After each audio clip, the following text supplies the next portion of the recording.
हिंदुस्तान की अर्थव्यवस्था नरेंद्र मोदी ने स्वयं अकेले नष्ट कर दी, खत्म कर दी। चिंडिया बोलते थे, चिंडिया। चाइना और इंडिया, दुनिया का भविष्य चाइना और इंडिया। से कहते हैं सही बात बोलने के लिए माफी बोलो, माफी मांगो। भाइयों और बहनों, मेरा नाम राहुल सावरकर नहीं है, मेरा नाम राहुल गांधी है। नहीं है, मेरा नाम राहुल गांधी है। मैं सच्चाई के लिए कभी माफी नहीं मांगूंगा, मर जाऊंगा मगर माफी नहीं मांगूंगा। माफी नरेंद्र मोदी को मांगनी है। हिंदुस्तान की अर्थव्यवस्था नरेंद्र मोदी ने स्वयं नष्ट कर दी, खत्म कर दी। और वो काम दुश्मनों ने नहीं किया, वो काम हमारे प्रधानमंत्री ने किया। से सबसे ज्यादा बेरोजगारी हिंदुस्तान में आज। इसको आप चोरी नहीं कहेंगे, इसको आप भ्रष्टाचार नहीं कहेंगे, तो क्या कहेंगे इसको? राहुल जी सुनिए, सुनिए, पार्लियामेंट में कल कहा बीजेपी के लोगों ने, आपने भाषण दिया, भाषण के लिए माफी दीजिए। मुझे कहते हैं सही बात बोलने के लिए माफी बोलूं, माफी मांगूं। भाइयों और बहनों, मेरा नाम राहुल सावरकर नहीं है, मेरा नाम राहुल गांधी है। मैं सच्चाई के लिए कभी माफी नहीं मांगूंगा, मर जाऊंगा मगर माफी नहीं मांगूंगा।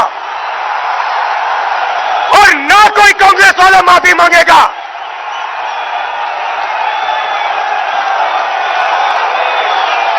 माफी नरेंद्र मोदी को माननी है।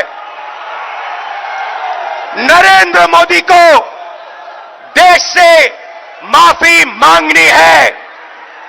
और उनके जो असिस्टेंट है अमित शाह, उनको देश से माफी मांगनी है।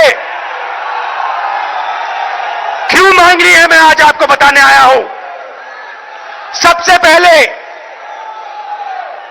पहले ये देश की शक्ति, इस देश की आत्मा, इस देश की शक्ति, इसकी अर्थव्यवस्था थी। अर्थव्यवस्था है नहीं थी। पूरी दुनिया हमारी ओर देखती थी, कहती थी ये हिंदुस्तान में क्या हो रहा है। ये देश अलग अलग धर्मों का देश, अलग अलग जातियों का देश, अलग अलग विचारधाराओं का देश मिलकर एक साथ 9% जीडीपी पर कैसे चल रहा है। एक तरफ चीन, दूसरी तरफ हिंदुस्तान।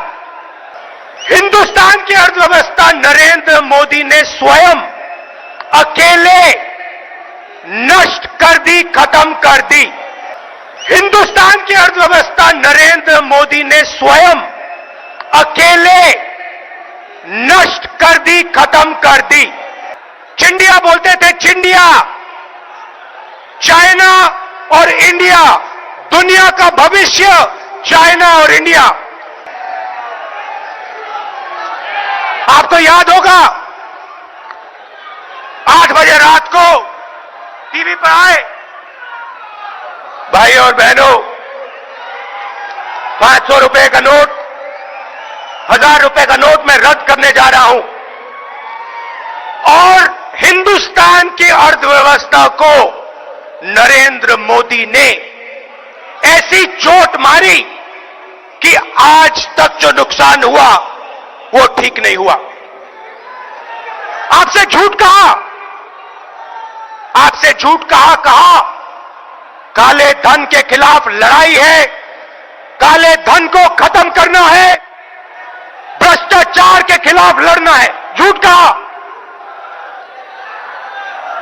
माताएं बहनों के घरों से, जेब से, युवाओं के जेब से पैसा निकाला और लाखों करोड़ रुपए अदानी और अनिल अंबानी के हवाले किए। उसके बाद गब्बर सिंह टैक्स,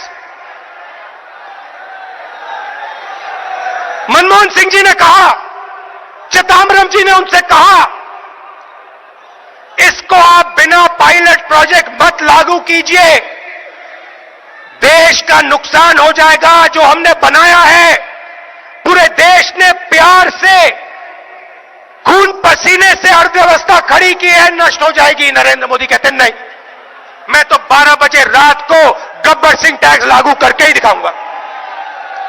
कर दिया। और हुआ क्या? 45 साल से सबसे ज्यादा बेरोजगारी हिंदुस्तान में आज। क्या 9% जीडीपी ग्रोथ रेट होती थी? आज 4% पे पहुंच गए हैं। और वो भी उन्होंने जीडीपी नापने का तरीका बदला, जीडीपी नापने का तरीका बदल दिया। तो अगर आप हमारे तरीके से, पुराने तरीके से जीडीपी नापो, तो आज 2.5% जीडीपी ग्रोथ रेट है हिंदुस्तान का। भाई और बहनों, हिंदुस्तान के सब दुश्मन,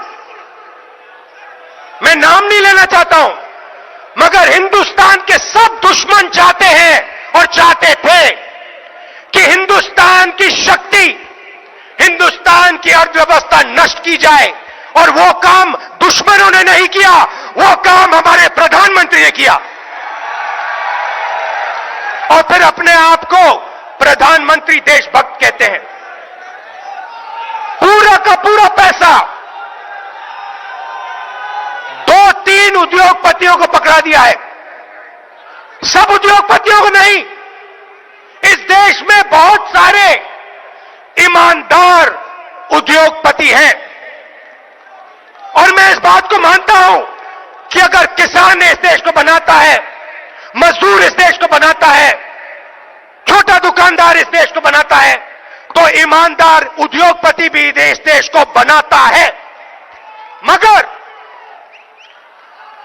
पिछले 5 सालों में नरेंद्र मोदी ने, मैं एक नाम लेता हूं, पिछले 5 सालों में नरेंद्र मोदी ने अदानी को 50 कॉन्ट्रैक्ट दिए हैं। 1 लाख करोड़ रुपए से ज्यादा देश के एयरपोर्ट पकड़ा दिए, देश के पोर्ट्स पकड़ा दिए,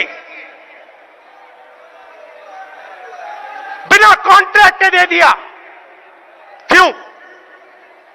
क्यों दिया?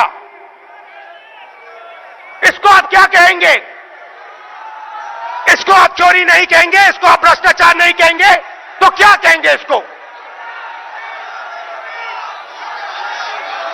1,40,000 करोड़ रुपए कुछ ही दिन पहले 15-20 लोगों का कर्जा माफ किया है। आपसे टेलीफोन इस्तेमाल करने के लिए 50% रेट बढ़ा देंगे और फिर बड़े से बड़े उद्योगपतियों का 60,000 करोड़ रुपए माफ कर देंगे। अर्थव्यवस्था क्या होती है?